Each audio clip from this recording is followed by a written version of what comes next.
So that's going to be interesting.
Hello, ladies and gentlemen. Welcome back to UPL. We currently are in the middle of our first open qualifiers. However, this is the last day of these qualifiers. We're going to find ourselves sitting in the 7th of 8 rounds, and it's going to be fun to see who the top 6 teams will qualify. My name is Chief Katz. My partner in crime, well, he probably needs no introduction. Mr. Sticula, welcome. Glad to be here, and we've got a good, fun match to kick things off. A little bit of a friendly rivalry. We've got Glyph facing off with Big Guy, two former teammates that me and Chief have a long and storied history casting way back when we started in Siege Cardinal League. It'll be White Lotus against Prevail Esports, and I think this is going to be a fairly close match, though honestly, I have to say, Prevail Esports have been looking really good recently, despite a few, kind of ramblings and mumblings on Twitter. I think they've got a fairly good edge, especially when you look at those strong entry players, Momo, Gizmo, Matt, all of them can gun, and I think if White Lotus don't kick this one off right, they're going to be in for a little bit of a beating. Well, let's talk about our battleground, what map we're going to be seeing today. This is a best of one series because the map pool is going to dictate how these entries are going to be, well, impacting these servers. Because if you're paying a bigger map where you have to participate in a little bit more of a roam clear, those entries, well, they're going to be nerfed slightly. They're going to have to use that information to take that control. But if you go to a map like Coastline per se, well, the entries, they don't need to be droned in as much. You can take the curtains off and you can let them fly in and take those gunfights, what they will love to do. Yeah, and I could look forward to maybe something more of an aggressive map. We have Coastline and Chalet picked off, so we don't get to head to the newest map in the pool, Villa taken away as well. So you have sort of more of the sensible default map still left up here. Cafe will get picked away, but as we move further and further down, Coastline is still on option, and I might have a little bit of sight and vision into the future. I'm disappointed Chalet won't be available to us, at least in this series. I had my first Chalet cast yesterday with Blue Panda, and let me tell you, that was a phenomenal series to have. That was Mystic versus Aerial Rise, and it was just beyond all expectations. And, well, speaking about expectations, Reese, look what map we're going to. It is going to be the Fragger's Paradise. It is Coastline. Yeah, I have to say, I'm not sure if this was the best idea for White Lotus to leave up Coastline going into those final two, because, wow, that's an easy decision to make if I'm sitting in the shoes of Prevail. Very comfortable team individually, and I think just their gun skill is going to make this either a really exciting kind of frag sort of TDM map, or we could be looking at a bit of a blowout. Well, yesterday's coastline maps that we had were actually a kind of a stem or step back from our normal, just gun go burr style of coastlines, where it was a little bit more methodical, where the attacking team was struggling to take that initial map control. Now, that was true, stemming from the fact that the defenders were taking gunfights and door frames, but it was almost playing out like Clubhouse, like an SSG roam on Clubhouse, where the attackers, if they want to go for their vertical play, they have to clear every single nook and cranny. They have to make sure the square real estate is in their name. They can't leave something open. And that was really forcing our coastline yesterday to be extremely defender-sided, as 4-2 splits answered by both rosters. And that's just something that's a little bit more unique. So as far as Coastline, something we should talk about is operator vetoes. What would your predictions be as far as this first qualifier round? I'm moving more and more in front of Buck Bans. He is just simply incredibly powerful. If we look at how do you defend Hookah, well, you throw every single amount of utility at that bomb chassis. Well, how do you do that? You usually sit over by the billiards couches, which is known as Smoke Spawn. Smoke, he can do one thing there. He can clip his smoke grenades through the wall. He never has to expose himself to the big window, and he's essentially invulnerable to any bullets unless they are coming from underneath him. This is why Buck becomes very powerful. He essentially can remove the entire floor from that spot, and Smoke can never sit there safely. Now, some smokes have decided to get very creative, standing on couches, trying to couple that with deployable shields, but it's still not the most comfortable place to be in. That's going to be probably my first pick to have. We've also seen Blackbeard still take a few of these bans, which is perplexing to say the least, because Mr. Nerf Beard gets nerfed at every single patch, and his shield only does 20 HP. But still, people want to guarantee their headshots. He will always be able to tank one headshot bullet, and some people don't like that on a map that you can still be very effective in an upside-down window repel. Yeah, it's all about really beating your opponent to that first punch, and Blackbeard, even though he's just completely hammered, you've still got that one slight bit of advantage. We're going to be jumping over towards Coastline to see where this game, White Lotus versus Prevail, will develop into. We sort of spoke a little bit about it and danced around this topic, but we're here on the final day of the Open Qualifier, and so there is a bit of a race towards the finish to see if either one of these two teams can make it fourth. White Lotus elect to ban the Ash, Momo. Not too happy about that one. I'm glad to see the Ash be removed. We actually saw it yesterday in our series. I was kind of joking about that Blackbeard ban. Team still won it. I'm never a fan of moving an operator that doesn't bring utility. Just because they frag, that doesn't mean that they're going to fit in every single attacking lineup.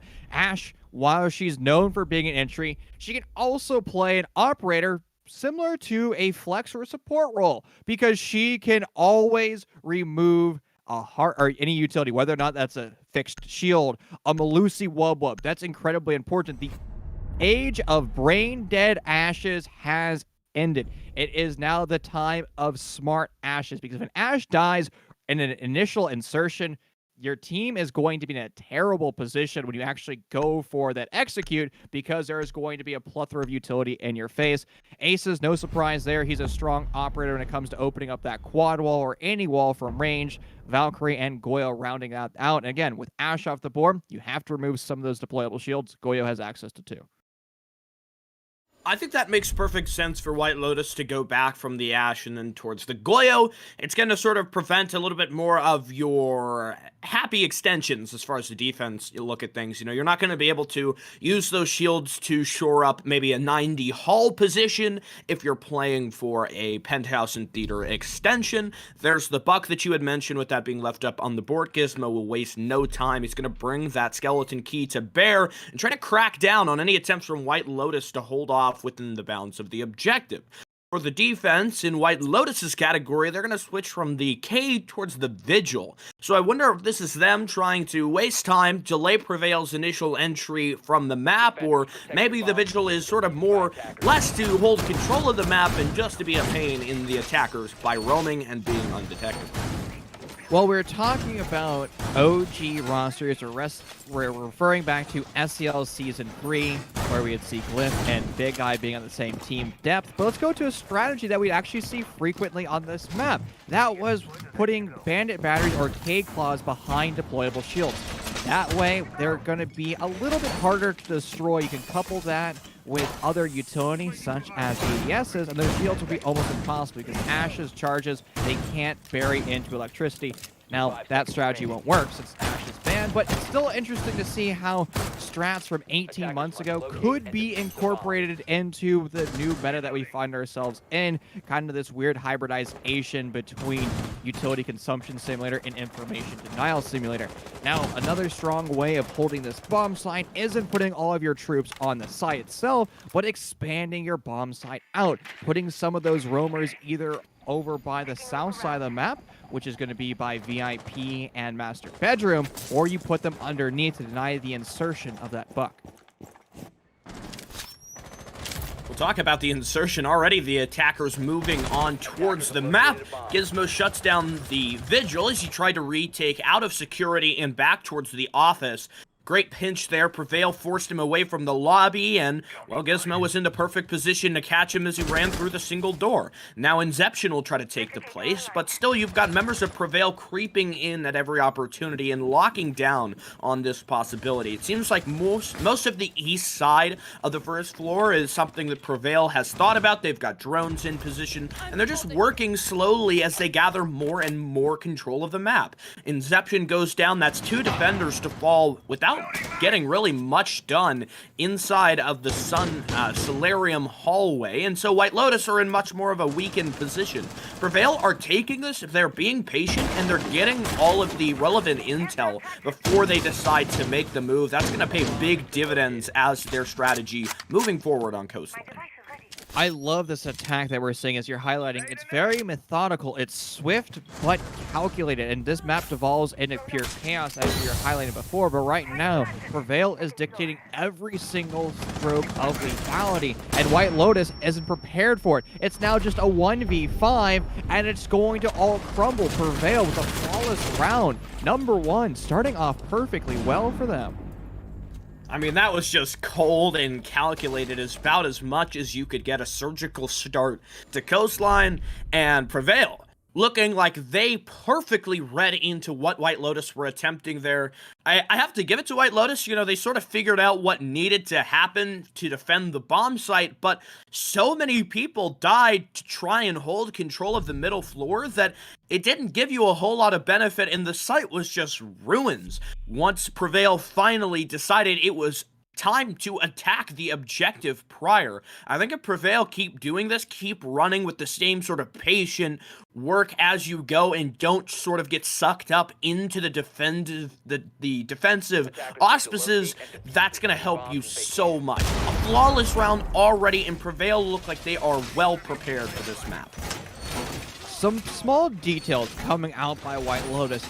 At the surface level, it isn't a big deal, but when you look at it at a more depth level, when you see 2 defenders try to reinforce the same wall, that's almost like they forgot their dry running, or more importantly, they didn't dry run. When you are orchestrating a defense, your job is to have everybody on the exact same wavelength, where you're able to just say, all right, I'm going to do this, this, and this, so I can return to my position where I'm holding that map control. Now, to be fair, some teams will have it if you spawn this certain location in this bomb site, then you reinforce those walls, but that's something we're going to have to look more towards as we continue to participate in this series.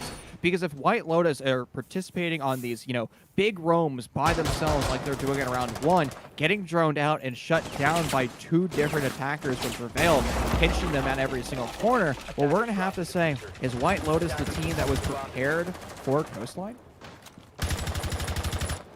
Seems like Prevail are well drilled in their attack strats. Already the plan, mostly to move in from the hookah side, identify where Fakes is, and then collapse upon it.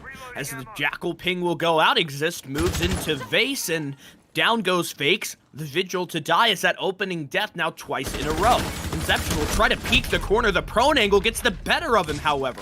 Another multi-kill for Exist, already opening up Coastline 5-0. Prevail with another 5-on-3 start as they reorient towards the objective. And Big Guy, a huge missed opportunity, just not cracked on with the aim, and so Gizmo shuts him down. Now Fender, DBNO, and confirmed on the objective. It looks like we're racing towards another flawless round. Just your Maestro left to try and hold back the oncoming Prevail tide. Cypher knows he's in a dangerous position. He's going to attempt this retake. It's going to be dangerous for him to do this, but he has to take gunfights at a certain point, because if he's stuck in his bomb site by himself with 5 members of Prevail just coming down on him, it's going to be incredibly lethal. So he's just trying to play with some level of unpredictability. But read in perfectly by Exist as he's spotted over by Jungle. Prevail with their 2nd flawless round in a row. Everything White Lotus is doing is being just systematically removed. Their roam upstairs is non-existent. They're being droned out, they're being Jackal pinged, and just like that, White Lotus, their hair bursts in fire, and they just sprint away from their hidey holes straight to the members of Prevail. I mean, at some point for White Lotus, you have to just say, it's kind of time to pick up these gunfights a little bit. I think one problem is that White Lotus are not playing for trades, and the reason I can tell that is because there just hasn't been a single refrag. Nobody from Prevail has died in any of the 2 rounds, so as to allow Prevail just uncontested control of the map. White Lotus try to fight back, or try to aggress and respond to the deafening roar of Prevail's offense, but they come up with nothing. The fact that 2 players on Prevail have donuts and it's still Prevail up in a huge advantage, I think that says a lot about where this could go, especially for an incredibly talented duo like Matt, who can play entry, he can play soft breach, he can play flank watch, he can do a lot of things. A very flexible player. Glyph in that very same category, more of a soft support. But this just looks like Prevail are racing forward and White Lotus have yet to get ahead of them. I think playing for Crossfires and trying to at least go 1-for-1 in a lot of these map control oriented engagements could benefit them. Findry has been just identified by a drone as he was rotating from Blue Bar over into offices, and this is just showing the level of understanding for Prevail. They have information drones throughout the map, and they're keeping tabs, just like the FBI does on every single thing we do electronically. And Prevail is going to emulate that style of play. Now, White Lotus, they're going to be a little bit more methodical as well in this round. Instead of having players just by themselves over to the west side of the map, it is going to now be a tandem roam over here by 9. It's actually a triple roam, as there's 3 members of White Lotus in about the exact same square meters. And there's the first kill coming through from White Lotus. Findry up the wine stairs takes that opening duel, and that Jackal that's been instrumental in the first 2 rounds has lost his life. And a big name, Momo, taken down as well. Now that White Lotus are starting to fall back a little bit, they recognize that most of this roam already is a success. I think the lack of pressure currently over towards the VIP side could use a little bit more of a boost. You have one player Glyph outside on the balcony and Gizmo in the middle of VIP tearing things up. In the meanwhile, White Lotus, it looks like, have given up control of the top floor except for the one white stairs position. This will be recognized soon and allow Prevail to refocus more towards the site. But the fact that they've yet to clear the Vigil could become a very troubling situation. He's going to be on your flank. He's going to be causing a problem, but a good drone from Exist there spots Big Guy in the cross-section between the two bomb sites, clearly denoting that he wants to put that Nitro to good work.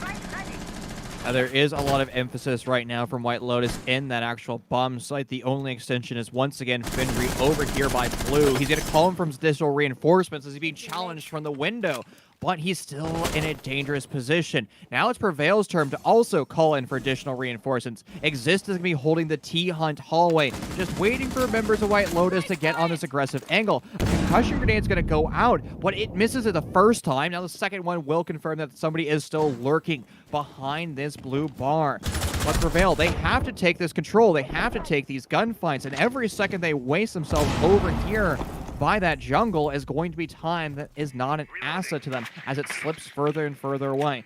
20 seconds left on the clock, and finally these two teams are going to neutralize the same man count, and Gizmo and Above will make that better for them, but refrags back and forth. Inception still holding over by Reception, trying to have this be his fixed position. A drop from Above, and Glyph is now going to die. Diffuser surrendered over to the west. It's all on Gizmo to find 3. An impossible scenario for him over by Square, and the round's going to go to time. White Lotus finally stops the bleeding. Yeah, a much better recovery, a smarter look at the round, and I think it was the way that they oriented themselves, working together, whether it was upstairs with one player moving up from the white stairs and trying to contest through the luggage door, or that little kind of microcosm we saw at the end with the player, the Malusi, hiding behind the drinks bar. Even though she was on very low HP, she still wasted a lot of time and forced Prevail to execute in a position where they looked frankly uncomfortable, not something we had in those first 2 rounds. We won't see White Lotus attempt the hookah bomb site. They're going to go over to the double bars, and Inception gets rid of the Vigil instead to 6-pick over towards the Oryx. What's your opinion on this, Chief? So we had the Oryx come out yesterday. We also had Coastline, and it was the attackers doing a linear execute no matter what bomb side they were. They're always clearing west to east or east to west. And they had great coverage of flank drones. They had great air jabs. The problem was none of that utility was watching any of those hatches. So Oryx had the option of coming from one of those hatches, shooting players in the back. Now, Oryx only did that once, and he wasn't able to secure the kill to an unfortunate potato, but the strategy itself in paper was working. Now, if you bring out Oryx, the opportunity cost of utility comes through. If you're trading it for a Vigil, technically the opportunity cost is the exact same thing. You're foregoing basically an impact grenade, and since Oryx can make his own impact grenades by running through a wall, you're at the same count. So it comes down to your comfortability. If you like the KA1, well, maybe you stick to Vigil. If you like the T5 with a 1.5 time sight, you know, there's here on Coastline, there's really no difference between them. I think one important piece of this attack to watch is the entry. Last round, Prevail looked a little bit more kind of sleepy, almost, I would call it. Their entry was not as flashy as what we had seen in the first 2 rounds. Momo tried to contest over by the 90 hallway, and he was put to rest by Fendry. That was White Lotus's first kill. Momo seems to have some idea. There's a player over by top of white, but as he moves in, it seems like the defense decide to relinquish this position, not immediately going for that first contestion. Double bars is a very difficult site to hold when you don't have a horizontal extension, and so the manpower matters a lot more. If one player goes down, that means you kind of have to refocus. Are you going to have less people on the actual objective itself and try to staff your setup over by the office side, over inside of jungle, and even further by kitchen and service where we see Fendry, or are you going to just turtle up at the walls of the objective? I think the former would make much more sense, considering Prevail are not a bad intel team, and Gizmo has just completely opened up the floor above the sunrise bar. So they're going to have all the intel they need to work with. However, Prevail have not gotten that characteristic opening pick that has signaled their success as of yet. Big Guy tested outside at the pink window, will be forced away is it's a bit of a missed opportunity for Matt there, but with the refocus of Glyph, he spots the Malusi head torn away from Fendry. 4-5 advantage Prevail. Well, here comes the Oryx. He just went up through the master bedroom hatch, and it seems like Prevail did not catch wind of that. They didn't hear that grunt sound from them. Now, Sci-Fry, he already used that Nitro Cell. It found its target, dishing away 100 HP, but not to one operator. Momo and Exist lost about 50 in that exchange, so nothing that's going to be too catastrophic. But what could be catastrophic is his flank from above. Inception is lurking with death. He can hear them on the other side of the wall, but same thing can be said for Gizmo. An air jab's going to grab him, but the headshot can't be confirmed, and it's going to be a potato. What? Gizmo loses that engagement. A huge whiff from above, but White Lotus on other exchanges throughout the map, being stemmed by Gift's phenomenal mechanical skill, is going to put Prevail in a strong position. Figs will get another refrag, though, but Prevail with a +1 man advantage is going to start the plant. The vertical angles won't give you much benefit here. Matt's got the case down, and the angle watched eagerly, though Momo taken and tagged up to such little HP. Moving now to watch the rotate. Inception will check it, but he doesn't quite look just at the position of the prone player. Now shot up through the wall. Your Oryx is sent DBNO, and Fakes tries to move in, but as he shoots the drone, he'll reveal his position. One shot on Emad and a second for Momo. It's a triple kill, and into the one-on-one, but right through the window Exist for what seems like his 10th kill. It just absolutely roaring to a start on Coastline. One good round from White Lotus is answered back with the confident double bars attack. And if you want to know why this map has been attacker-sided in other playdays, well, just look at how Prevail is taking this map control. White Lotus can't really defend any scenario that they put themselves in. They try to swing from a doorway, well, they're immediately going to get droned and jackal track. That's going to force them to fall deeper back into their bomb site or into their extension downstairs in the kitchen. And that's one aspect that I want to talk about. If you have an extension hold, I always want to see rosters elect to open up part of that quad wall, not only into the square, but also into that kitchen. So that way you can have a long line of sight and hold that blue bar from multiple angles. If you still have pressure in reception, well, you can hold that way. So that's an east to west crossfire. But if you're holding in the kitchen with your reinforcements that are looking towards the other east prep side, well, you could hold another long angle, cut off kind of looking northeast to southwest. And let's talk about that Oryx. He actually found himself an impact. Now, sure, it was from an incredible whiff, but that's another aspect of the strategy. Vigil would never have been able to be in that scenario because he would have been droned out or removed by that INOX scanner. So good use of utility coming out by the Oryx. In that scenario, the opportunity cost was well worth it. I don't mean to be the canary in the coal mine here, but Sci-Fry and Big Guy are both still sitting on donuts. Matt, same said for him, but he has had his impact. He has been very troublesome with the air jabs, locking off rotates, and White Lotus in the previous round looked like they had like a decent roam building. Fortunately, there was the potato, so you weren't able to capitalize on that when even the Buck had the intel to make that play, but Matt had his impact. He shut down the flanks, and he got the case down. Can't really say the same here for Sci-Fry or Big Guy, and there's another round that'll go on by as the former Depth Esports graduate goes without a frag. Prevail have their initial advantage. Are they going to be able to press that forward as they attack onto the objective, or will there be a refrag? It seems it'll be the former. Momo guns down Inception in the main lobby. Fakes possibly looking to fill that void, but knowing that if he plays this too aggressive, if he gives Prevail the 5-on-2, it's likely this round could be over much quicker than anyone had thought. Prevail got the opening duel without using any of those INOX scanners, and that's going to be a good position for Prevail to be in when they go for their executes. And another frag being established by these crossfires. Only 2 members of White Lotus left, and they see the writing on the wall. They see their bomb site being compromised, and this is going to force them in a scenario where it's do or die. They're going to elect to take these gunfights, so at least if they die, they're going to go down swing. Fendry is going to use one of his 3 toxic babes, and his 10 seconds of time is now being used over here by the cool vibe. Then a second one will follow suit. Now Sci-Fry is going to find himself in an engagement, forcing that Alda to start to send its bullets down range as he's in a crossfire. Prevail know they have all the advantages they need to work with. Trying to orient for an aquarium plant.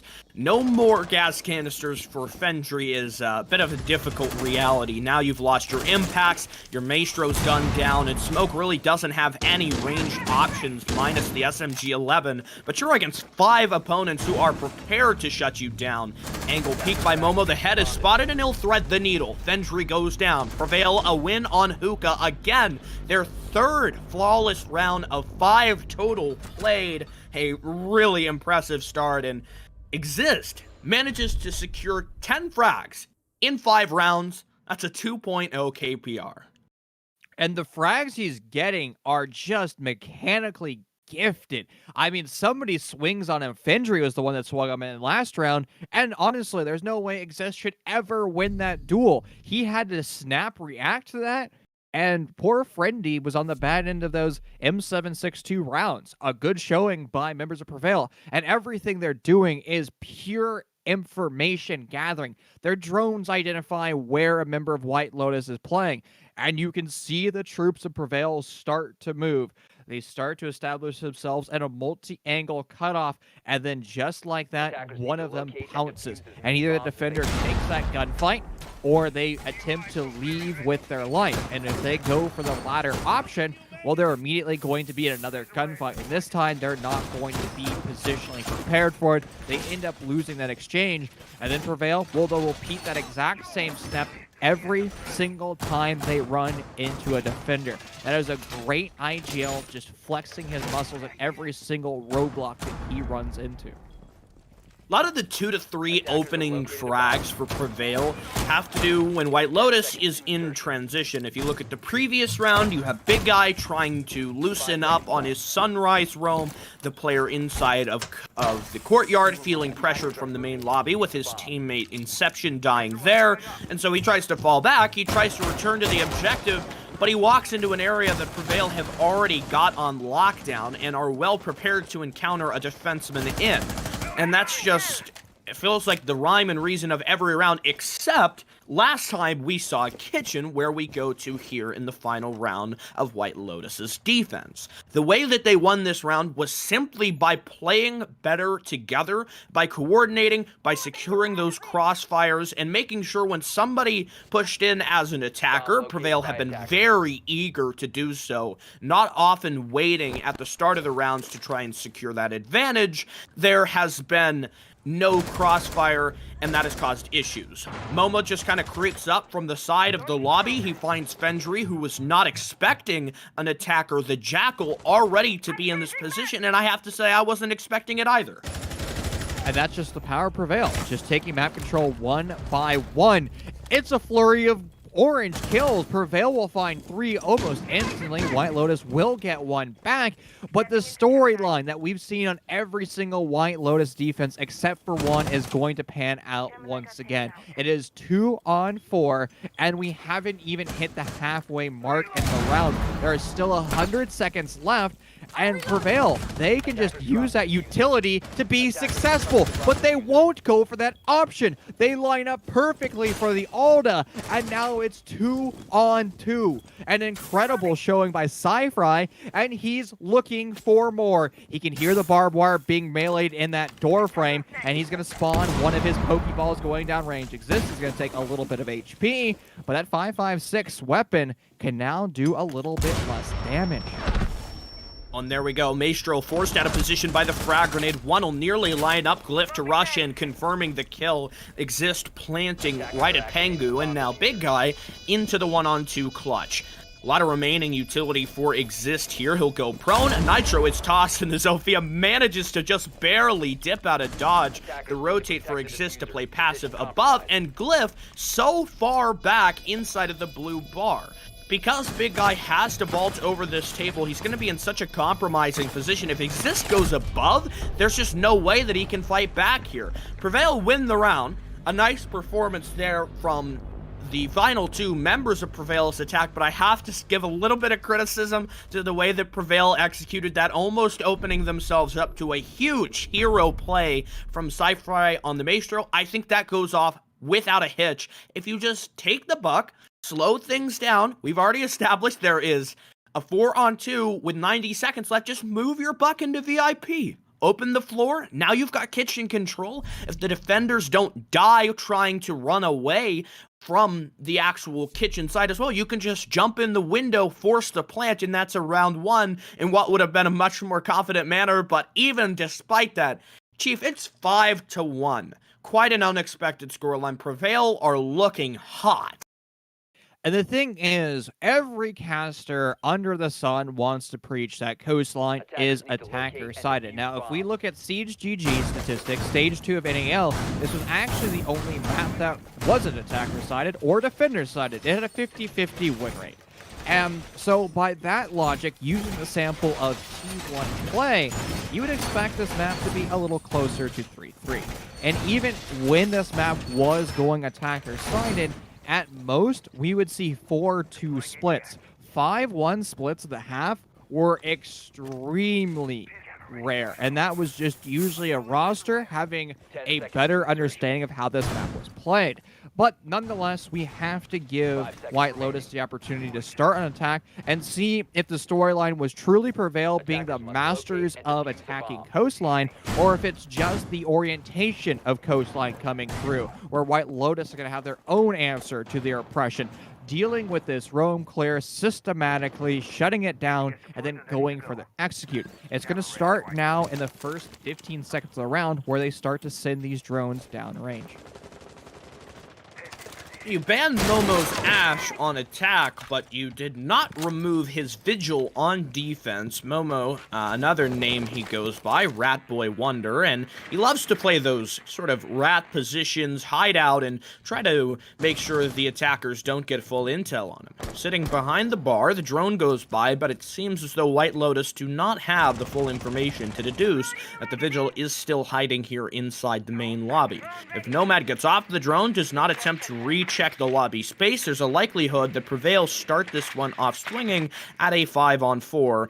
Momo continues to play a passive. Surely he'll hear the notification, one player off the cam, but he does manage to miss a few important shots. Cypher, recognizing there is a Vigil inside the main lobby, will peel off, getting a little bit more towards a passive position, and Momo now being pressured from above. Great teamwork there for Fakes. That was a dangerous, high-risk strategy for Momo. He was guaranteeing that he will win that duel, and as soon as his position was compromised, he had to stand his ground. Retreating was no longer an option, and I hate when defenders back themselves up into a corner like that, where if you're a roamer, your job isn't necessarily to get that opening kill. It's to waste time. But if you take an aggressive stance like that, well, you're setting yourself up for a gunfight that might not go in your favor. Now, Exist was there to help his teammate, and then he needed to go for a double swing. But again, that lethal point was from that vertical play, and Exist was prompted to send a Nitro Cell down range to just haphazardly guarantee that refrag. Unfortunately, he didn't guarantee that. And now White Lotus, they have 60 seconds to still participate in this attack. They have the man advantage, and they have the position advantage as well. As well as a real bounty of utility, both sets of frag grenades for Inception and Fakes. You have flashes aplenty for Fendry and Cypher to try and waste the ADS.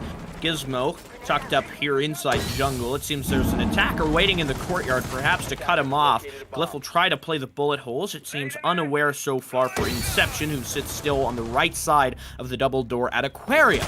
Gizmo fires back. Now Inception taken out of the equation.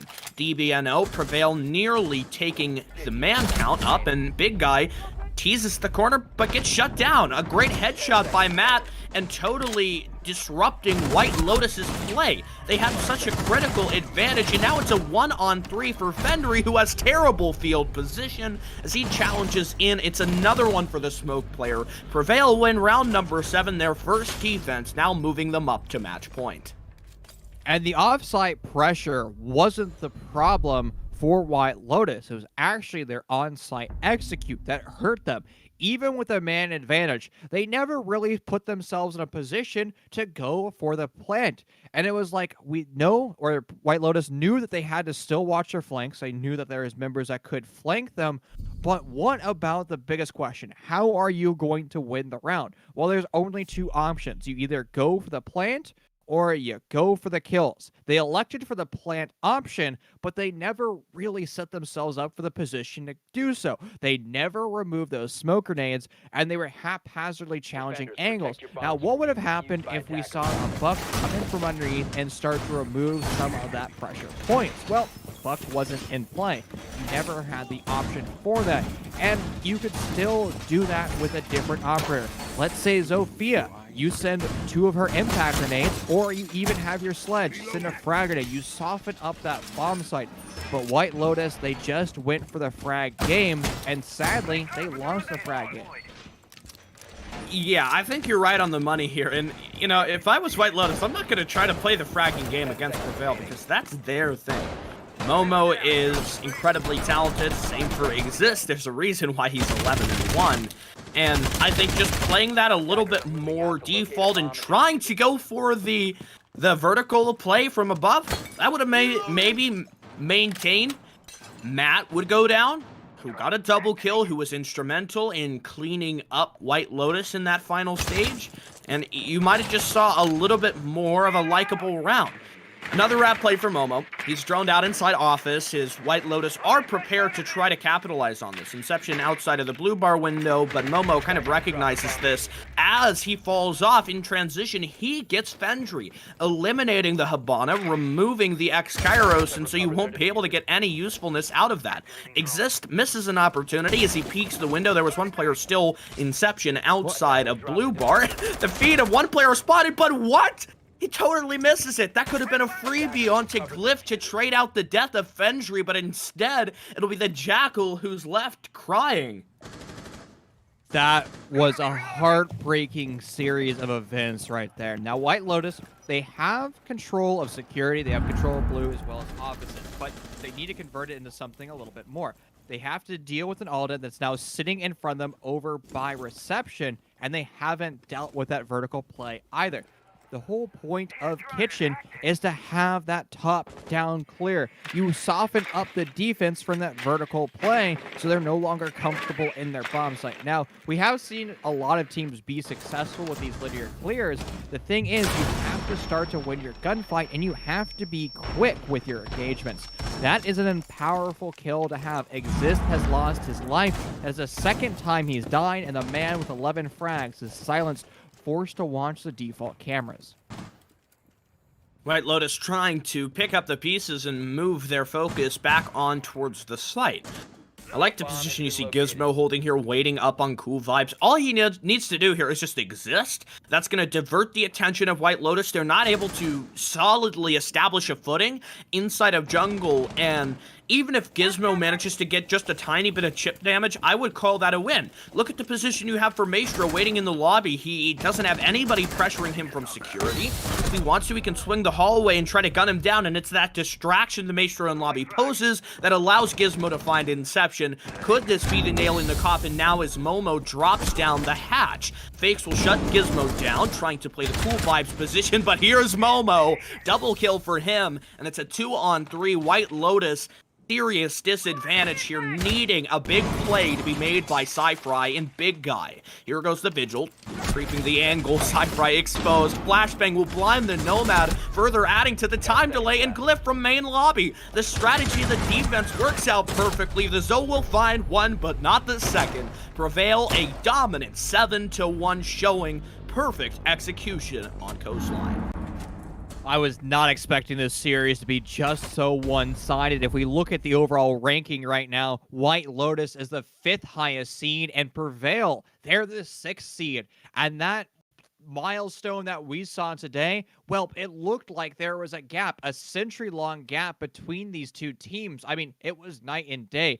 We were talking about before we started Coastline was, well, Prevail is known for their mechanical skill. They like swift executes, and they like to take gunfights. If we look at face value, Coastline is designed for that exact style of play, that exact mentality. And maybe White Lotus' best interest was to say, we respect your ability to click heads, and we're going to remove that map so you don't have to ever participate in that. Maybe we bring out a map that's a little bit more fundamental, like Vela, that requires a large roam clear to take map control.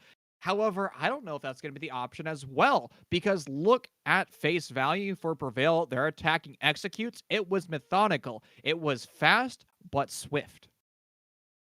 Yeah, and I think it was the simple execution. Everybody was always on the same page. The communication, you could see that was good, and they moved in such a consistent way for Prevail as this whole unit.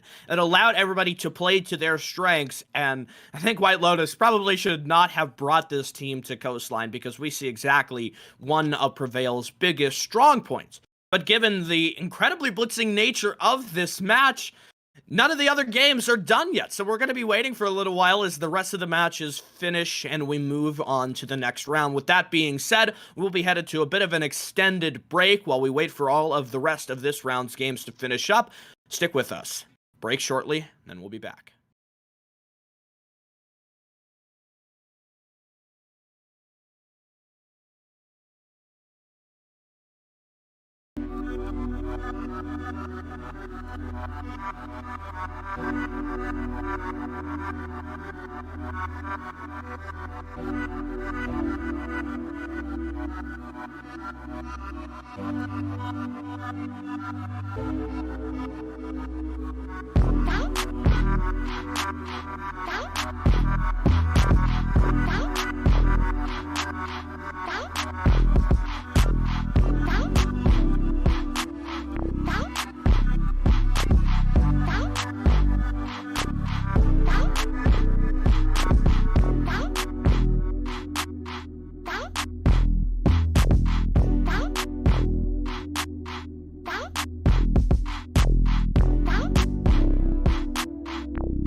Yeah.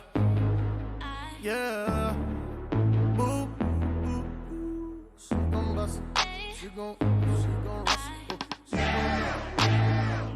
yeah. What's up, baby? Tell me how you get the one up on me. Aye. And I know you ain't playing round. You about to have me down on one knee. Aye. I got that soul. Now she done came and snatched the soul out of me. Aye. She got that gold. She close enough. She open up. You go to sleep. Aye. Now if you ever get to meet her, better keep it shot. About to make a supersonic man out of you. She go below the belt. You better go for help. Shot about to make a supersonic man out of you. I wanna be her man. Now I'm a believer. She used both hands. Now I'm a believer. Yeah. Big gun, baby. I'ma pull it out and shooting my shot. I got a feeling I can bust it, baby. Trust me, baby, I do this a lot. She do that roll. Now I'ma double tap that booty like I did. She take that pole. All the way down that choking sign gon' make me ski. I ski. Yeah, now if you ever get to meet her, better keep a shot. About to make a supersonic man out of you. She go below the belt, you better go for help. Shot about to make a supersonic man out of you. I wanna be her man. Now I'm a believer. She used both hands. Now I'm a believer.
Ladies and gentlemen, welcome back. We're here in the second round of the final day for Upsurge's first qualifier, and we've got a good match ahead of us, a little bit more evenly balanced than the coastline we had on the docket earlier. It's Aerial Arise versus Emergence Black. One of those two teams coming in. Aerial Arise is the reigning champions from last season, so I imagine this is going to be a game fairly favored to them, unless Aerial Arise decide to try and troll this one.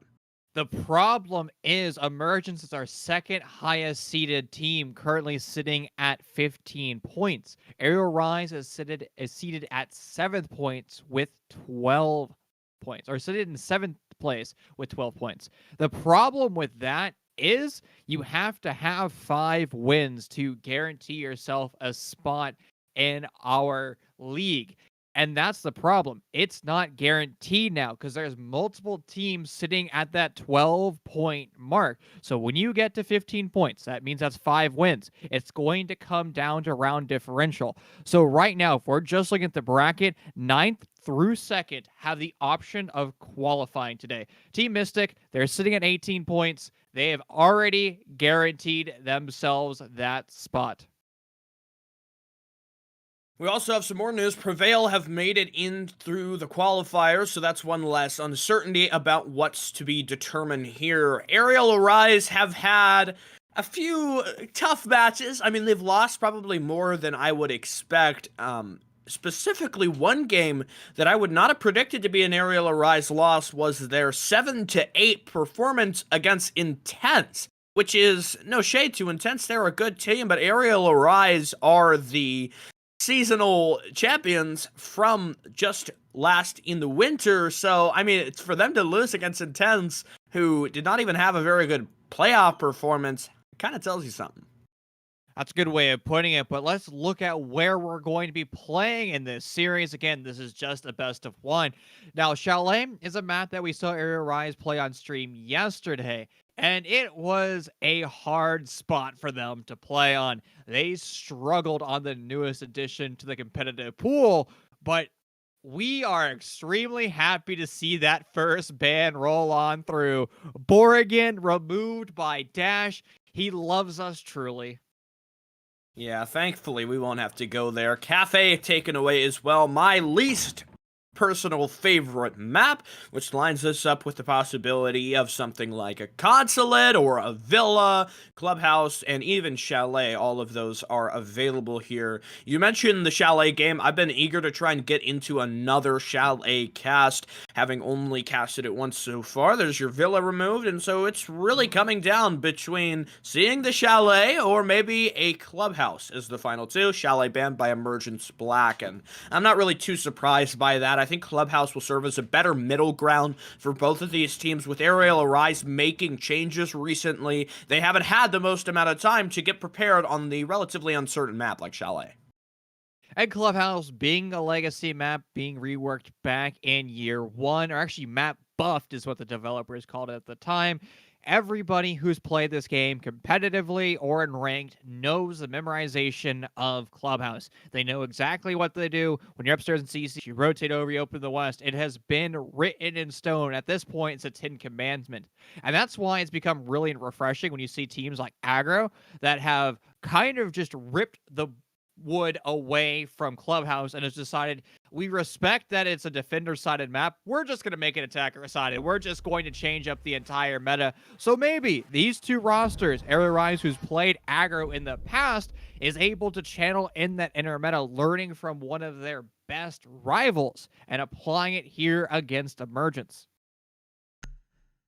Curious to see how Aerial will play on a map like Clubhouse. One of the games specifically I remember from Clubhouse in the qualifier so far was on, I think it was the first day of our open qual. It was one of Light Lotus's matches. That was a fairly close affair for the map. You've got your Maverick band taken away, par for the course. I imagine Emergence are going to remove the Thatcher. You rarely see Club played, but they will leave Thatcher up, instead removing Hibana, who, as we know, is very useful in taking away those hatches. So for Thatcher to be left up on the attacker's operator selection here, I think this is going to be a much more enjoyable Clubhouse. We're not going going to see that kind of slowdown, always waiting for your Thatcher to move through. There's Valkyrie as well. For the final defender, Chief, I think we could see Maestro, maybe Mira or Melusi, though.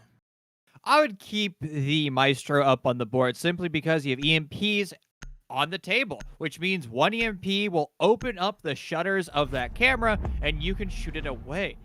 Well, that is a unique ban to have. Kaid will roll on through. Now, Kaid at face value has been banned a lot on Clubhouse, but not when Thatcher is available or when Maverick is available, actually, for that matter. It's when the combination of Mavs and Thatchers are banned. That's when you have to remove Kaid, because Kaid is great at denying hatches. Now, there is the opportunity cost. If Kaid's on the board, you have to double EMP everything, because if the EMP is thrown, a second Kaid charge can be thrown, and then if you have a slow hard breacher, such as a Selma charge or even X Cairo pellets, you are going to have it destroyed. Again, it has to be frame perfect timing, but still, these players are experienced enough to be able to do that perfectly, but I would still rather see a different operator in play, but we're going to have to see how it pans out.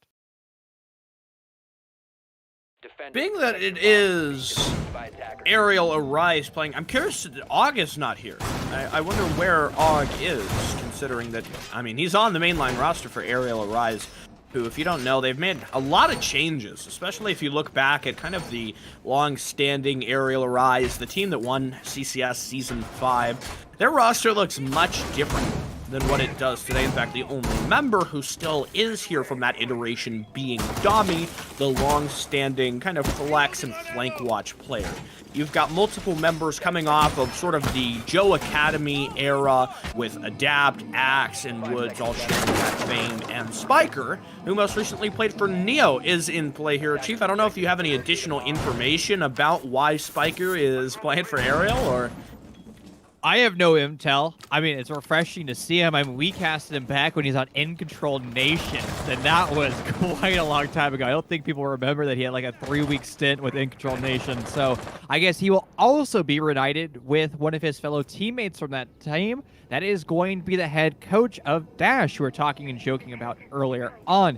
So Aerial Arise, they have a lot of experience. Now, the side of Emergence, their experience is really going to be coming from Zay. That's going to be your also flex player playing on that soft breach right now. And he has a plethora of experience coming from a multitude of teams. And everyone else on Emergence, well, they have been participating on lower level T4 teams. And now they finally hit that echelon of being considered. For a moment there, Dami tried to test the main stairs presence from Emergence, but as the shots rained through the soft floor, the Melusi dodged back to play a little bit more passively, but so far the hard-breaching game, as a result of the lack of Habana, has moved at a snail's pace. You have your ace in play here. Shaq still waits inside kitchen, but he's quite eager to make sure the impact tricking does not remove the majority of those Selmas. As you know, compared to Habana, who can use her 18 X-Kairos pellets one by one, that can become a real problem. Zay, he kills the ace, so you don't even have the Selmas. Rai will need to rotate, bring in the Thermite, and given that you still have a Nitro on the board for Dami, there's explosives in the possibility there, but it will go uncontested as now the B-side hatch is open, and back arsenal is just a little bit more weakened. Now, 2 hatches have been opened up, but the big question is, was Dirt Tunnel also opened up by one of those Selma charges? And if it was, that means Emergence can go for their 2-pronged assault, pushing down either the central stairs, through the hatch, or through Dirt Tunnel. Selma charges were all in the back pocket of Chax, and that means that option will not be available. And that explains how Woods is playing on that Dirt Tunnel door frame, because he knows he is fully safe. Even if there was a pocket hard breach charge in play by a member of Emergence, that doohickey is so loud you will hear it 100% of the time. Dom at an incredible angle over by B1, able to take a gunfight against Talon, and Emergence starting to stall out. They need to go for this drop. They need to go for a swift execute. Those flashbangs are going to be the cue for that, but Emergence in an uncoordinated manner, they're just flying down the stairwell. Diffuser going down from Rai, but he's going to lose his life. Spiker re-challenging that hard breach from up the stairs, at least that top hatch, but cool. They'll get that refrag, forced to go for the pistol. 8 seconds left in this round. Emergence, most likely unable to seal the deal. Looks like a fairly simple closeout here. Triple zeros, nothing cool can do for the Zofia at the bottom of the staircase. And I think that TK affected Emergence Black's performance on the round in the way that they were not totally prepared to deal with. You have to make sure that you're patient for the rest of your team and that you don't get kind of ahead of yourself. The Maestro did a really excellent job being a distraction, serving to pester the attackers with the Alda below the floor, and all of a sudden there was kind of just chaos inside a kitchen, something that Emergence were not totally prepared to deal with. With the site first one, success on the basement, we'll rotate over to CCTV and Cash. Curiously, though, Dami is going to bring the Mira on this strat. I wonder if we will see the Aerial Arise double Mira on the Platwall strategy. I've had to cast that so many times at this point, it's just ingrained in my head, and it doesn't seem crazy to me, but it's still crazy to have. It shouldn't make sense, yet it sometimes does. But Dami reinforcing this eastmost wall of Cash, that's most likely going to be where one of the homes for this mirror window will be. Surprise, surprise, there it goes. This could be a strong mirror window to have, but it also is for the trade-off of you can't guide your Nitro Cells or your Toxic Babes over that wall as easily. A lot of rosters elect to make this big giant hole so you guarantee this nice arcing projectile so you land right on the default plan B, which is the east corner of that bomb chassis. And then another strong mirror window position over by red, looking towards the west by construction. This is another fixed position where Emergence is going to have to flood on through. But Defender has information on that red stairs. He can not only coordinate with the Nitro Cell or even a Toxic Babe, actually playing there right now, and shut down any of the Fatal Funnels. Here goes Chax leading the charge for Emergence. Maybe thinking about the possibility of a master bedroom overtake, seizing control of the west side so that you can progress for construction control. You've got Woods doing the very rare bandit trick, not something we get the pleasure of casting all too often anymore. The big benefit here is the fact that you have Zofia in play, but you can see the doorway that goes between the plat wall and further over by top of red has actually been barricaded to prevent exactly this trick.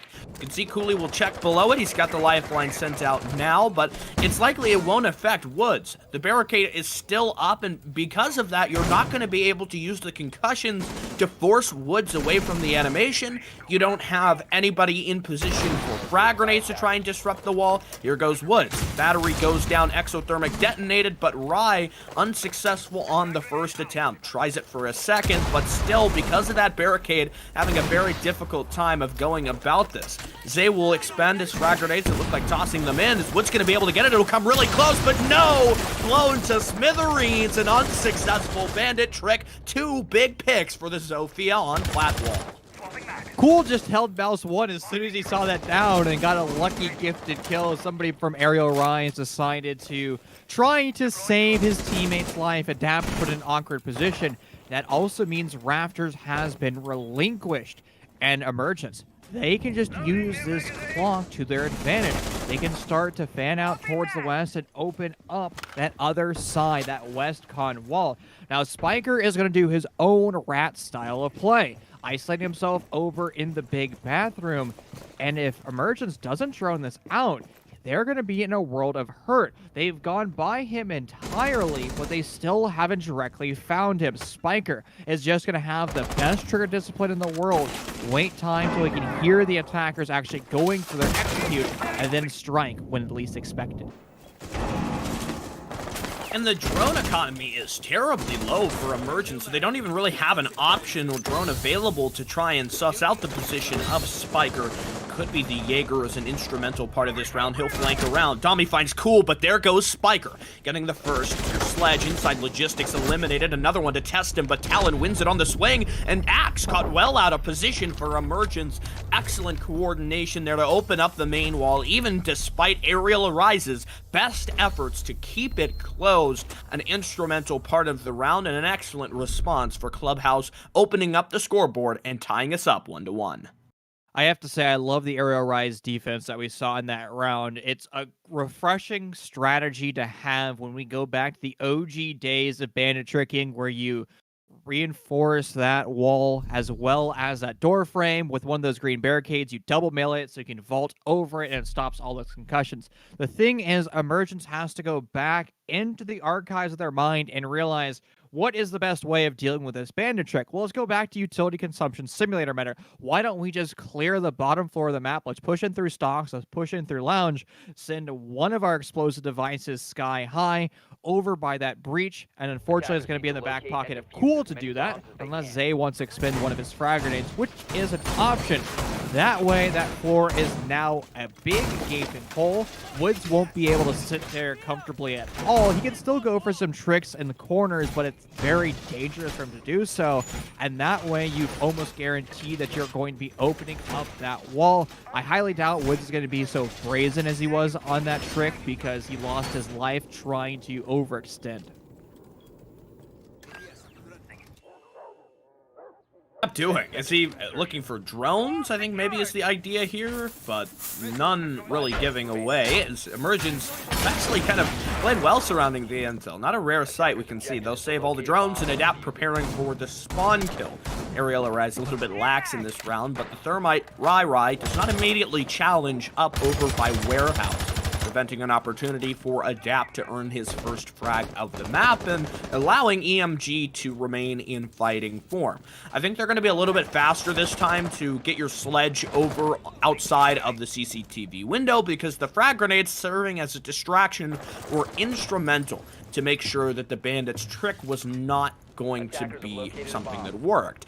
Zay swings the angle, checking it. Nobody immediately in the line of sight, and Spiker for a rotate over by Strip Club, maybe thinking about the possibility of running out from the red wall. Woods will place the first bandit battery, but he's tricked off the wall. The exothermic successful, even more so than in the previous round. And Aerial Arise, a little bit of a failure there on the denial of the wall. As a result, that's going to cause a lot of problems. What is the strategy, though? Both of the garage walls reinforced for Aerial Arise? I think they just don't want to get sprayed through the wall so Adapt can hold this position in a better way where he doesn't have to be put in a crossfire from East Plat. The thing is, he's not going to be as strong if he, well, is swung in from any other position. Dommy's also playing that. That is a unique crossfire that Aerial Rise has set up. And again, it is atypical, and sometimes atypical strategies are a great asset to have. Because, again, we're talking about the archives of your mind. If you've seen a strategy time and time again, well, it's easier for you to understand how to break it down. But if it's a different strategy altogether, it can really charge a, well, IGL and put him in a position where he might not be as comfortable at. The east or the west construction, well, it was almost opened up. One bandit battery shut it down, and Woods is going to re-attempt it again. Seeing a Nitro Cell down range, not connecting with anything. A flick for him, but Zay will be better in that engagement, taking that duel. And once again, Emergence will have the man advantage on CCTV. Getting rid of the actual presence inside of Cash. Now the focus changes to what the smoke and Jaeger over by top of red can accomplish. Adapt to peek out at the garage. Single door one on the rappel, but it seems like the jig is up for Adapt, who rotates away. But in the meanwhile, the time gets lower and lower, and the attackers haven't made much progress since eliminating Woods trying to swing out at the A chassis. Big pick for Dami there. He finds Cool, but Rai close at the open cash wall will attempt the plant. Nobody there to deny it, as it seems there's a lack of intel. Adapt late on the rotate to go below. Is Nitro doing veritably nothing? Diffuser down in a 3-on-3. Adapt now rotating up. Shaxx waiting close at the wall. Excellent crossfire here, but Thermite checking the wrong angle. The third kill for the Mira as Dami leaps out.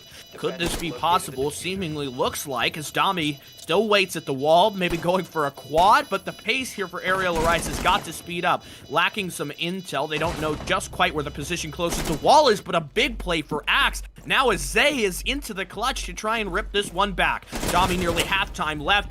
Yeah, Dap will go down. Can he spot the Mira? No, Dami concealed behind the wall, and Axe get the last pick. Aerial Arise with an excellent retake of the site and a bit of an atypical, unorthodox strategy, but it works out. I mean, everything about that round was odd. I have to be critical of Emergence, though.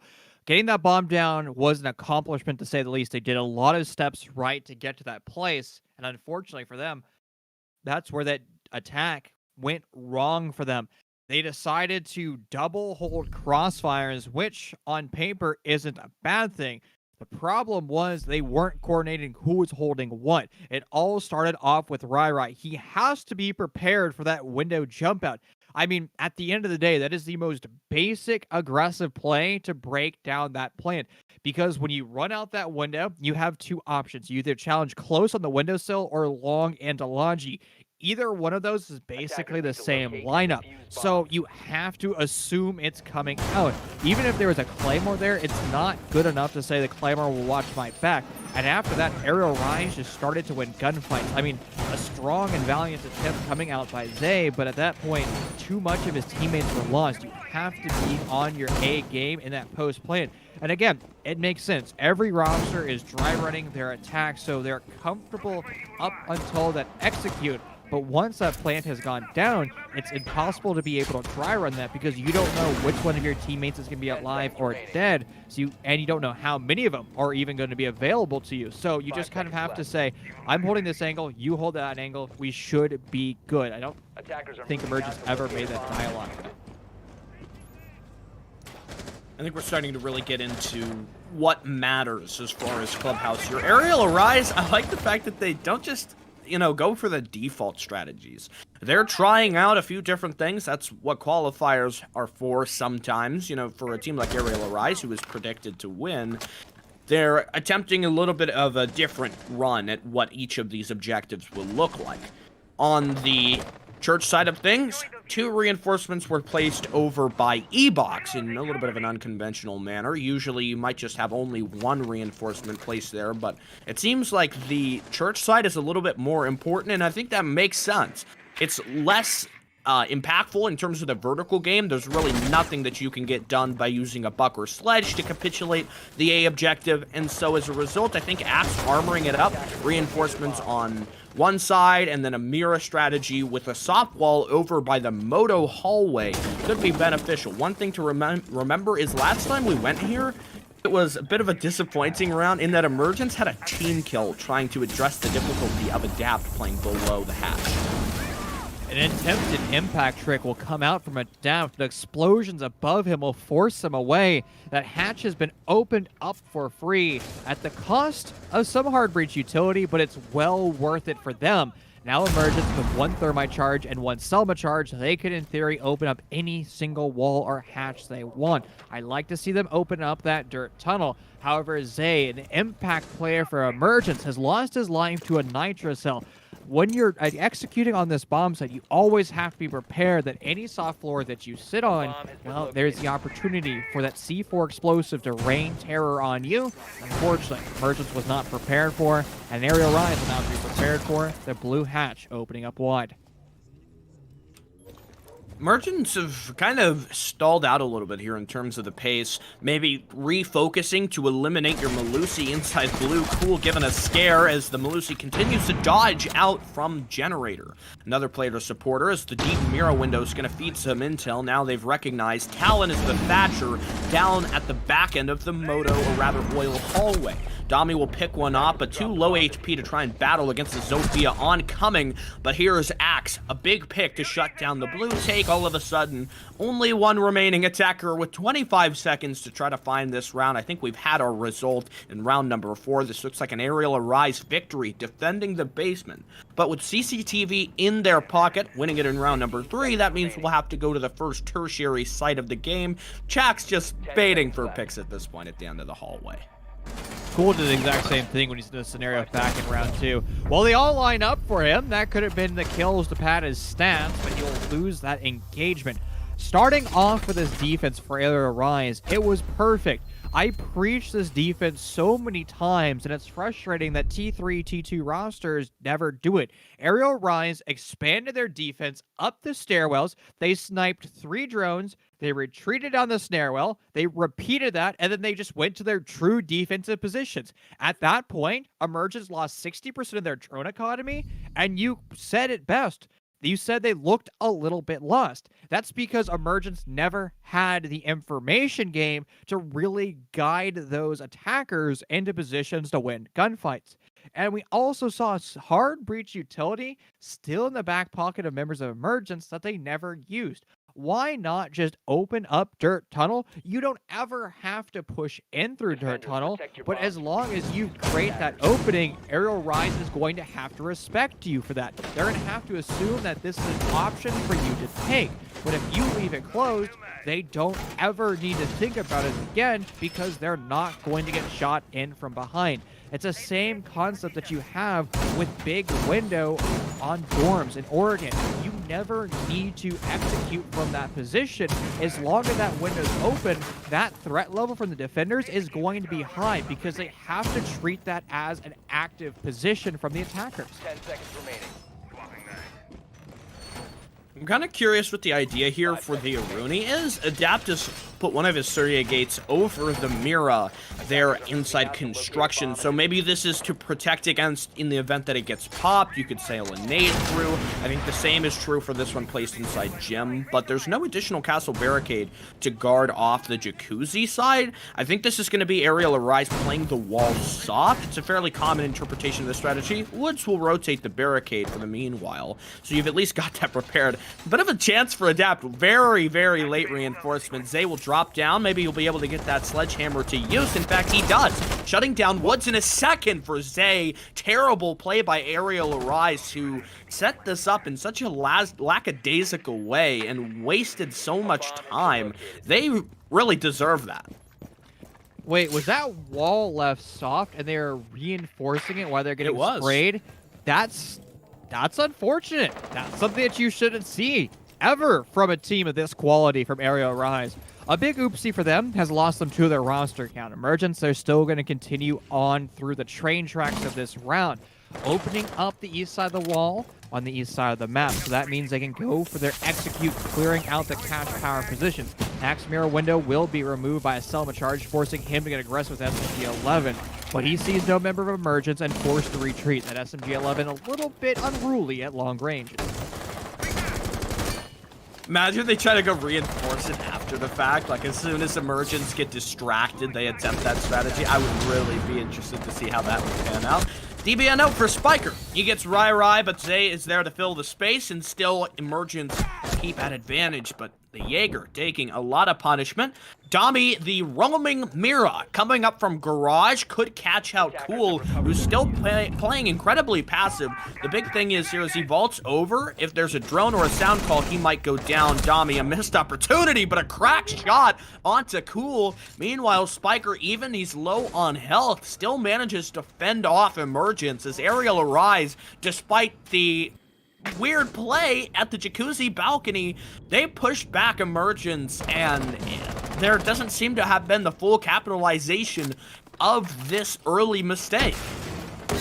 I mean, honestly, I think Zay said it the best. What are you doing, Spiker? How are you there? What an incredible play by him. Spiker is just goated on the sticks there. He was gifted 2 free kills, but Emergence, I mean, Zay said it best in that round. Zay drops a question mark, but that question mark, well, it was a gigabrain play on his part because it was illustrating the missed opportunity by Emergence. They got the opening duel, and what we were saying midway through, well, they just have to continue on the steps of this round. That means you clear out Cash, you set that up as a crossfire, then you clear out Longy. Now you apply pressure to the bomb site, and you force the defenders in positions that they're not comfortable with. Emergence, they stopped after that. They were just putting players over in highway windows to truly watch flanks, but they weren't holding good positions, and they were losing silly gunfight after silly gunfight. I mean, that round that Emergence got was completely gifted to them. Very rarely are you going to see a high-level team like Aerial Rise make a mistake like that and literally give you 2 kills on a golden platter, and those were the only kills that were had by Emergence. That is a bad place to be. Especially when that could have been the difference between having 2 rounds won on attack or just the one that Emergence have been able to accumulate so far. Bit of a pitiful round. I mean, I think we're just going to try to forget that one. Do you see the Garage defensive reinforcements right now?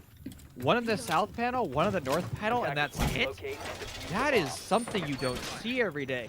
Now, the southmost panel makes sense. That is the best angle for the attackers to have to look up over by our window and shut down every one of your reinforcements. That north panel tends to be opened up a lot as an insertion point for the attackers, but it really might not matter because a sledgehammer is going to be good enough to open that up.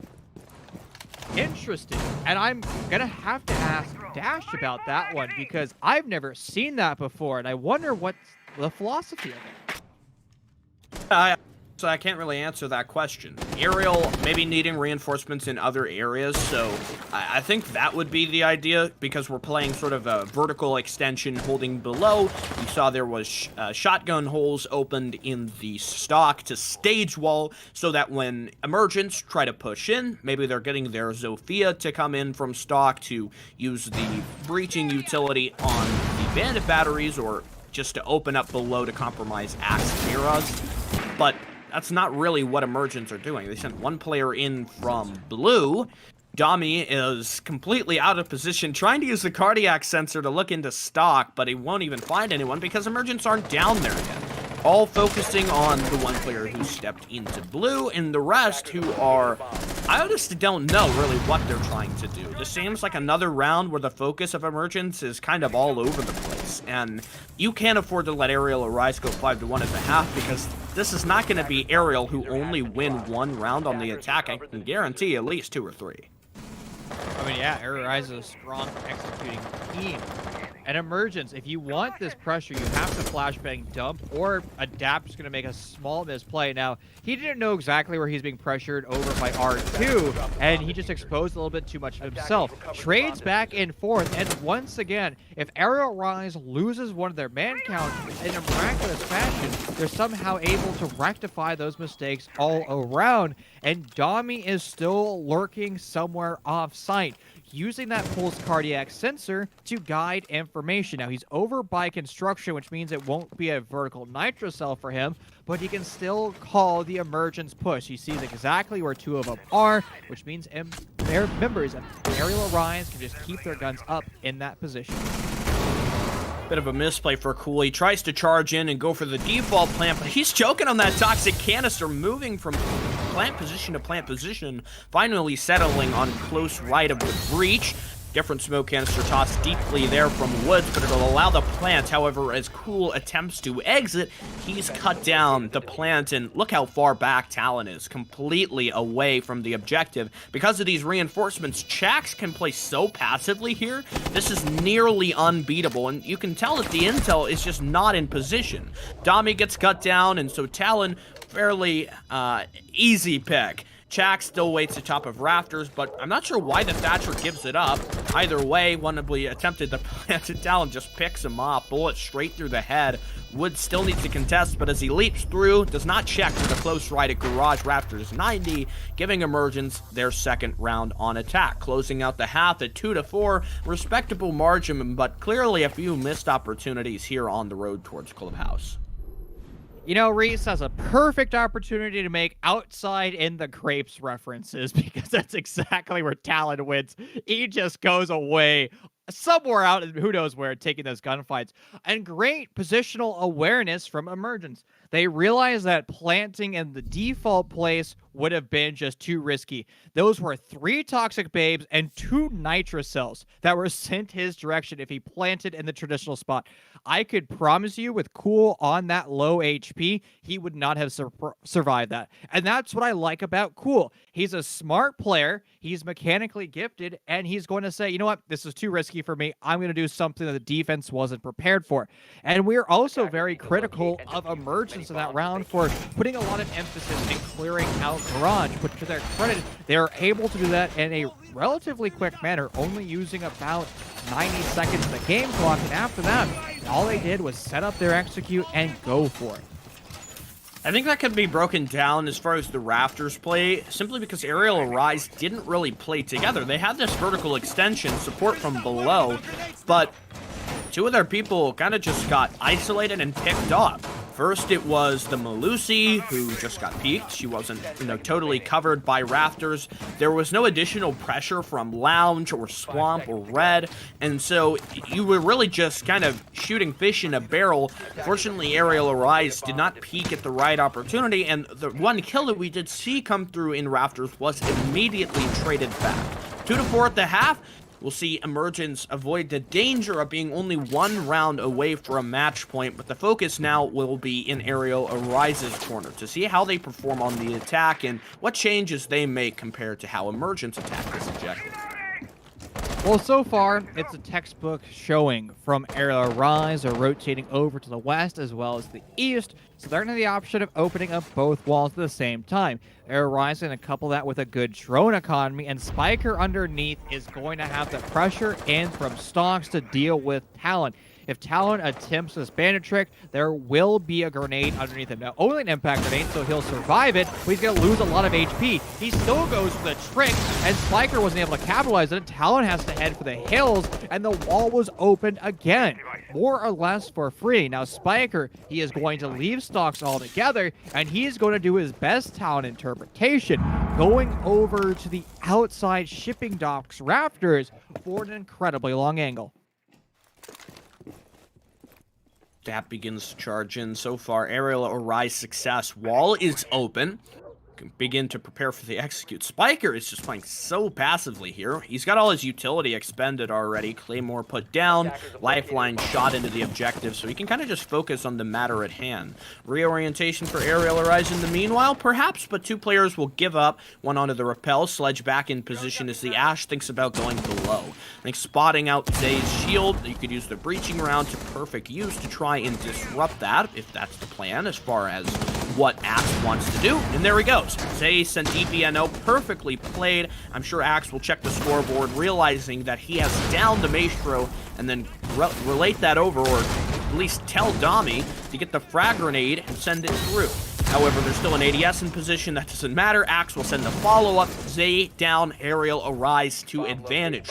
5 on 4 with plenty of time to attack the objective. However, needing to be careful that they don't try to play this too passively. Aerial Arise are a good team when it comes down to the executes. On CCTV and Cash, with everything accomplished, all of the hard walls you need to get open, the focus has to be where are you going to plant and how are you going to make that happen. Spiker gets Talon. Now we'll have the Ashe just kind of walk up the staircase. Top Red is relinquished. Nobody to try and contest this, and Rai and Cool are completely on their lonesome at the top of Garage here. Excellent shot for the Wamai as he jumps through, but it's Aerial Arise who, in the meanwhile, have gotten the plant down successfully, though with the way that it's planted there, you need to make sure that it's not in a position where you could try to ninja defuse it. I think that's definitely on the mind for Cool. He continues to peek the angle. Dami nearly taken down, but he'll manage to dance around the angle, getting both Rai and Cool. Aerial Arise success in their first attacking showing. And that was a haphazard defense for Emergence. They were, again, struggling to hold the real estate of their map. And that was Aerial Rise without using the Thatcher, just running in through every single thing that they needed. They knew what walls they needed to open up. They knew what reinforcements had to be broken and the deployable shields that had to be removed as well. And to make that even more sweet for them, they realized who would be playing behind those fixed positions and what utility to couple it to actually kill those players. And once you leave Emergence with pressure all in Garage, that's a free plant at that point. Even with attacking smoke grenades going down range, it is a perfect combination to have. Max obviously wants us to look at that Adapt doesn't have a single kill yet, but he has done his job in every single scenario. He doesn't need to ever, well, get a kill if he's playing in this mentality as a team. Cool asking the important questions here, and I hope we figure out soon when Spiker is releasing his second G Fuel video. Aerial Arise 5-2. So they have one more round and they can push through to match point here. As far as the basement strategy, it looks like an SSG roam, but without the castle.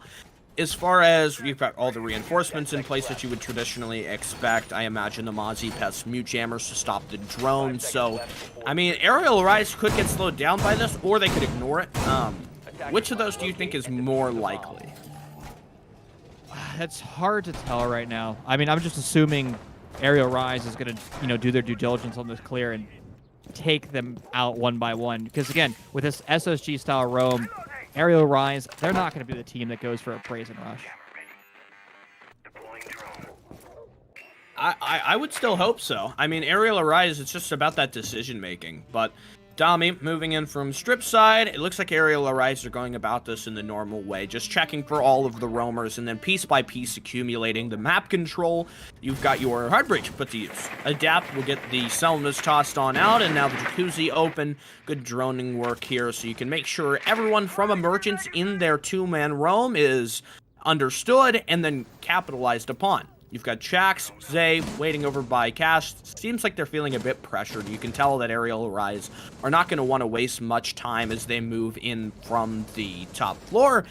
The site is looking a little bit sparse, though. I would hope for Aerial Rise in the future, maybe that they could consider at least the rush through dirt. We had that in one of the opening Challenger League matches specifically that I'm remembering, where it's kind of just like, don't even deal with the roam. Just fly in from dirt from blue and try to reach the objective before the defense even has a chance to react.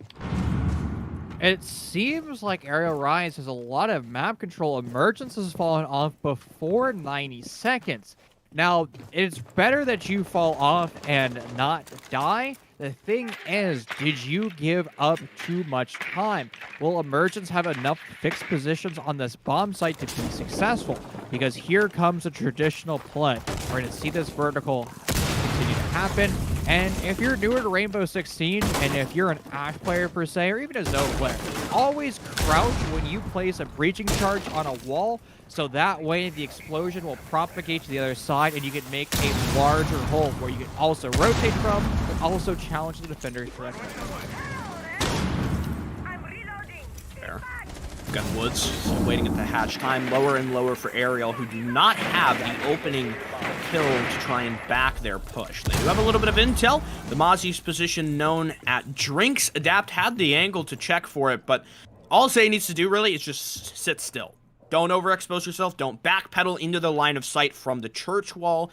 It seems like this is largely going to hinge on the success of Spiker as he moves down from blue. Great dual play there. Axe for two, and Dami with the frag grenade getting the Mozzie close up at the Moto door. All of a sudden, Emergence starting to feel the pressure. The SMG-11 to line up one, but Dami's there in the trade. Trying to go for the res all of a sudden. Just cool left inside blue. His position known, but one through the wall as he picks off Adapt. Dami to try and get the plant down, but there's Woods. Aerial Arise. 2 attacks back-to-back in a row, giving them control on Clubhouse. Match point, it's 6-2. The Malusi main himself, cool, unable to save the day for his team. He was joking yesterday that he said if you give him Malusi, he'll be able to gun down any opponent that he has. Sadly, in round 8, he wasn't able to do so. Aerial Rise in a strong position in this series. We are talking about the implications of this game. The 7th game for this qualifier. Whoever gets to 15 points will be in a strong position. Emergence is already there. It requires Aerial Rise to make that step by winning this series. They'll also find themselves at 15 points. And then it's going to come down to round differential. Currently, Emergence has a strong round differential in the series that they've played, which is going to put themselves in a strong position when they have to go to that head-to-head virtual points battle. Now, Aerial Rise, they're going to be re-executing downstairs on this basement bomb site. Emergence, they elected to go for the SSG style of roam. Now, in this round 9, they're going to elect to go for a more traditional turtle defense. I'm not sure how much I agree with that, because I felt like Emergence were relatively successful, at least with their roam. They didn't die, they didn't take too many losses, and then... Alright. A little bit of sauce there from Woods, but they fell back towards the side and didn't lose anyone. It took Aerial Arise a long time to try and recoup from that. Maybe playing more aggressive on the roam would be the benefit here. If you could take out the hard breach, I remember specifically in the round where you had Emergence kind of just get a million freebies. Specifically, though, if you just have Adapter Woods get taken out, that's so much of your hard breach. There's no Hibana. You don't have anyone kind of waiting more at the back line, though Adapt He's 0-6, and I think that'll tell you a little bit about how he's playing this. He's not overexposing himself, and you've got Spiker and Axe who are closer up towards the front of the fight consistently. So far, vertical pressure is still coming through. Sledgehammers are being swung, and you can see that utility falling through. Actually going to spot one, attempting to go for that flick, but Zay is going to be better on that swing. And a nice compliment back and forth between these two teams, and it's going to get even better as that Nitro Cell will now connect. Aerial Rise with a large man disadvantage. Their entry fraggers has now fallen altogether, and it's going to put a lot more stress on the two support players. But that hatch over in kitchen is not reinforced. That is the most basic step in this bomb site. Now, maybe Emergence has made some new Gigabrain strat that I'm not familiar with, or that was a misplay. Yeah, I don't know what exactly to say about that, but the hatch missing a reinforcement, and Merchants don't have any more. Great play, heads up there for Adapt. Gets his first kill at Clubhouse. I guess, you know, never too late to start getting a few picks. One player waits at the back of post spot. This could be huge. If Jax uses his impact, he could open a critical sight line trying to disturb Adapt. If your ace falls, that could be huge. But Rai picks off Woods, and where's Spiker? Not even close to the objective. Tried to go for that blue push, but the rest of his team being dead means that he is just a one piece of the puzzle out of the equation. Huge drop. He gets Talon. Is there the response now as Rai is down? It looked like by the aces he charged in. Waiting at Superbox. Adapt going huge in this round. The Maestro, can he rip back this clutch? It's a one-on-one. Adapt to try to go for the smoke play as Chax, he's into the clutch to try and work this one out. Halftime on the case. It looks like Adapt is going to manage to get this one off, but he's got such little health to try and work this one out. Does he check for the bottom of the main stairs? Chax continues to work his way around, but the church wall, it's not open. The Maestro's just going to have to test the angle, but he gets it by a one slim margin. Adapt taken down for the count, and Chax warming up that crouch key. Emergence fight back for yet another round.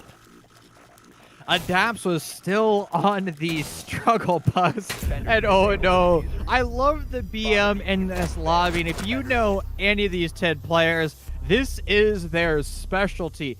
They train just as much at the BM game as they do with their mechanical skill, their A-Blabs, their T-Hunts, and their keyboard warrior plays. It's all about making sure that their opponents takes that step down where they're not going to be as confident in themselves because they're second-guessing their decisions after you drop some banger in all chat right now.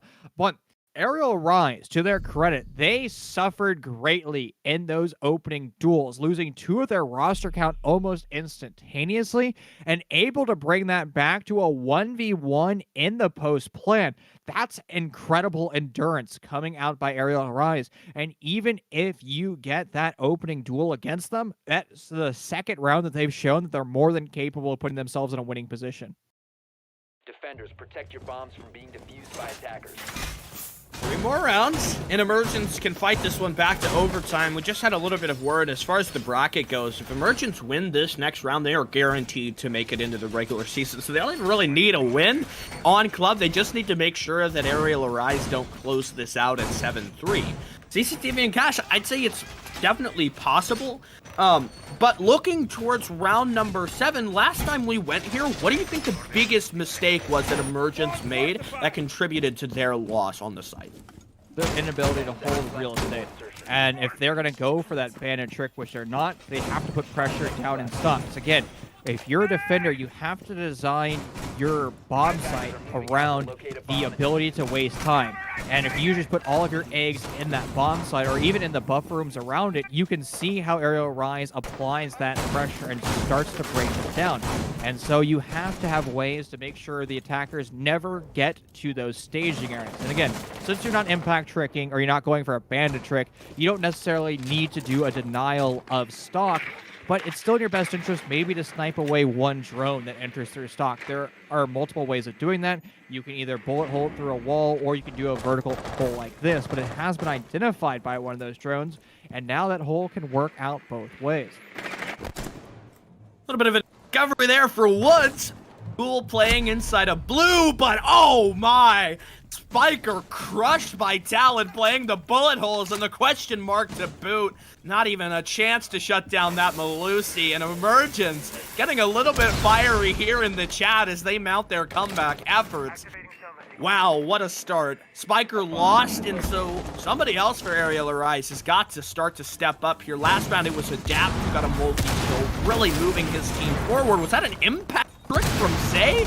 Trying to stop the logic wall or logistics wall from getting open?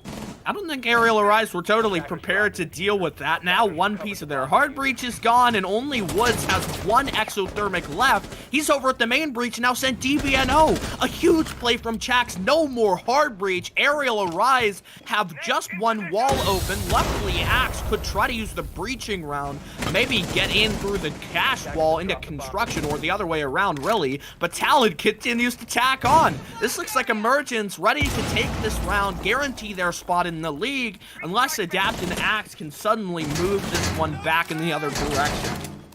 The fiery spirit of the Green Shield roster is coming into full effect. They have the man advantage by a large margin. Being traded, it won't matter. Emergence taking round 10. They have just written their ticket to guarantee themselves into UPL. Any round after that is just hurting Aerial Rise's chances of qualifying. And if Aerial Rise does end up winning this series, well, both of these rosters will make that qualification mark. And it's going to be basically the continued of this, debate in all chat. They'll be able to fight themselves in every single twist and turn. The tertiary bomb site is just going to be another path for this to happen. Now, Emergence, on this bomb site, though, will this be their next step to elevate themselves to one position closer to overtime? Or is this Aerial Rise putting a stop to everything? I gotta say here for Clubhouse, this match getting a little bit hot under the collar. Emergence letting Aerial know that the game is not over until the final round is won. But for the tertiary objective, likely this is to be Emergence's biggest challenge so far that they've faced. Aerial Rise has shown that they can win on primary bomb sites, so going to the admittedly weaker gym and bedroom, I don't know if this is going to be a possibility. I feel like Emergence kind of struggled a little bit in the first half to get that morale, that mentality under control. Now they're feeling themselves. The momentum is here, and Aerial Rise really need to focus up, shut this down, and make sure that we don't go to overtime, because Aerial's chances to make it into the regular season are not guaranteed. It seems like production just whispered in our ear that if Aerial Rise does qualify, they win this game. They will.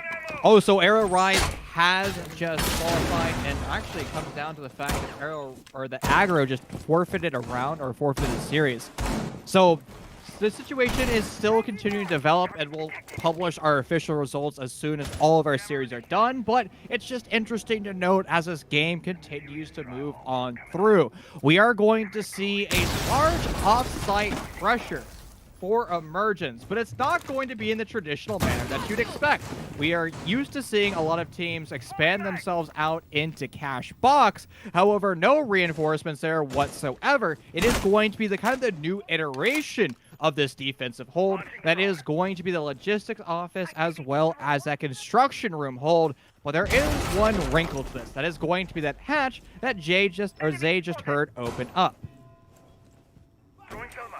I think you need to make sure that Pool has ADS in position here for Zay. If there's a frag that's sent on by your Melusi or your Mira hold for Zay, that could fall so quickly and would allow, I think, an inexcusable margin of time for Aerial Arise to work with, to try and form into the push towards the objective. Good deployable shield inside construction. It's a Vulcan to try and fend off the presence and push pressure from Aerial.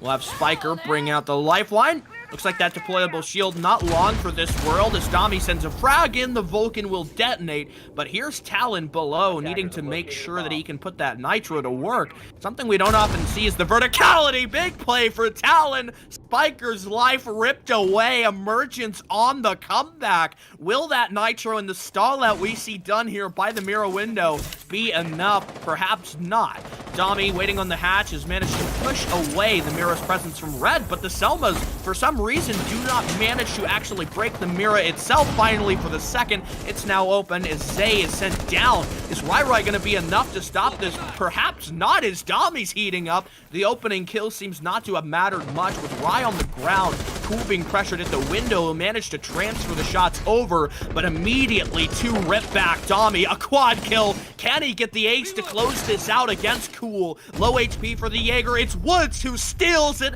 Aerial Arise, close down Clubhouse. 7-4. It's over with. What a series by Aerial Arise and Emergence. I think everybody coming into this game said Emergence was not going to have a strong run against Aerial Arise. They were definitely the underdogs, and I have to say, Emergence playing against a roster with so many accolades as Aerial Arise, making sure that they didn't alleviate or didn't leave anything open, didn't leave anything else on the table. A great series by Emergence. And with that, Emergence will qualify. Also, same thing with Aerial Rise. Both of these rosters are sitting at 15 points. Now, we're just going to actually wait for production to confirm that since there are 7 teams at that 15-point mark.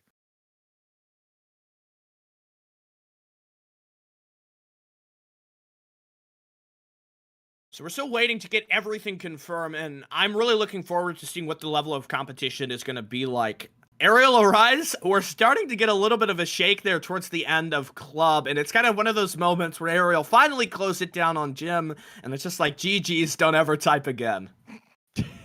Those are the good days of Rainbow Six Siege. There's actually now a couple teams sitting with it 15 points, so it will come down to that round differential, and that's going to be super important. Oh, and Gundetta just locked the last spot. So will Aerial Rise actually be able to enter in? So Aerial Rise is in. Emergence, Aggro, Intense, Prevail, and Mystic.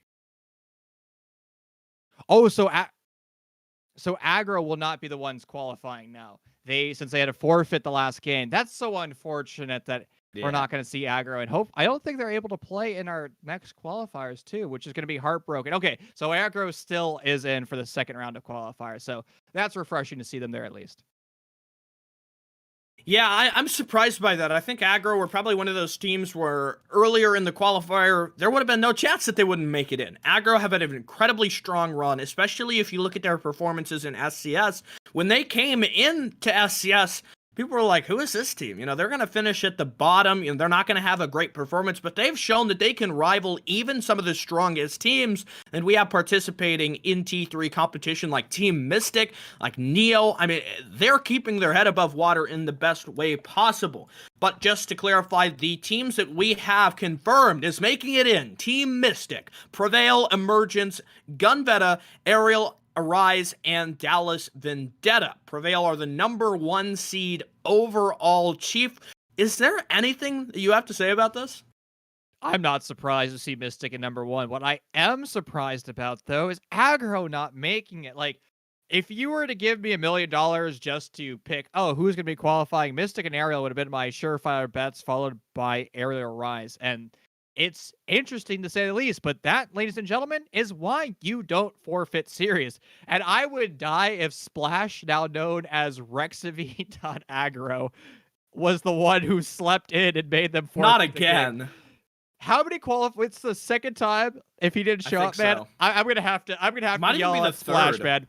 That's a third. Oh my God, Splash! He needs to get like, you gotta wake up. Alarm like clock. one of those like cartoon alarms that just like make so much noise, like shakes your bed, gives you like an electric shock, because he just has such a hard time waking up for qualifier games. But I think that's all that we've got on the docket tonight. Huge thanks to everybody who tuned in for the streams and has supported us. We have more qualifier games still to be played coming up next week for the second O-Qual. So make sure that you tune in, follow Upsurge on all social medias, and hey, if you watch this game, if you want to compete for your spot in the spring season for Upsurge, go ahead and check out all the details on our Twitter page about how you can register, how you can get into the competition. But I've been Sticula, my co-caster Chief, our observer Max D, and producer Hyper. We hope you enjoyed the show, and we hope to see you here once more.